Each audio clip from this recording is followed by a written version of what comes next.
कि by election Jammu Kashmir के अंदर हो सकते हैं और ये ज़िमनी इंतखाब जो होंगे ये 2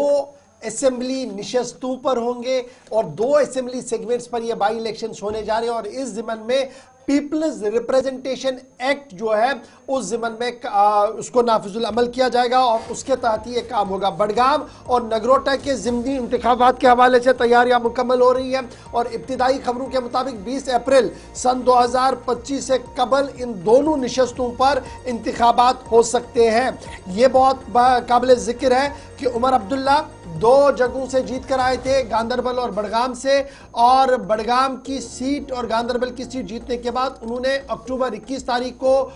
इस बात का ऐलान किया था कि वो बडगाम से इस्तीफा दे रहे हैं और गांदरबल को रिटेन कर रहे हैं, इसलिए बडगाम की सीट खाली हुई थी। और देवेंद्र सिंह राणा जो कदावर नेता थे बीजेपी के, वो बीमार थे, उनका इंतकाल हुआ 31 अक्टूबर को,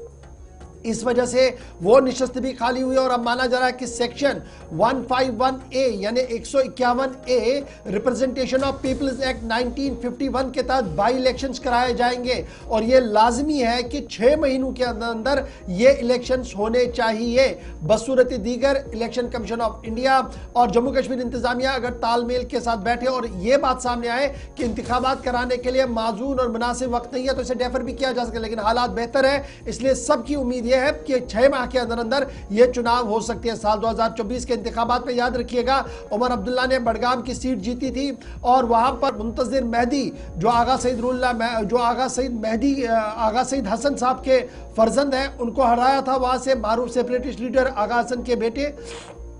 और तकरीबन 18,000 वोटों की लीड वहां से ली थी। इसी तरीके से देवेंद्र सिंह राणा ने नगरोटा सीट जीती थी, उन्होंने अपने मद्दे मुकाबिल जोगिंदर सिंह को हराया था जो नेशनल कॉन्फ्रेंस के थे, 30,000 से ज़्यादा वोट उनके पास चले गए थे और इस तरीके से ये 2 कदावर नेता जीत कर आए थे, लेकिन एक की मौत हुई, एक ने सीट को खाली कर दिया और इस वजह से 6 माह के अंदर अंदर अब ये बाई इलेक्शंस हो सकते हैं, होंगे बडगाम और नगरोटा के अंदर और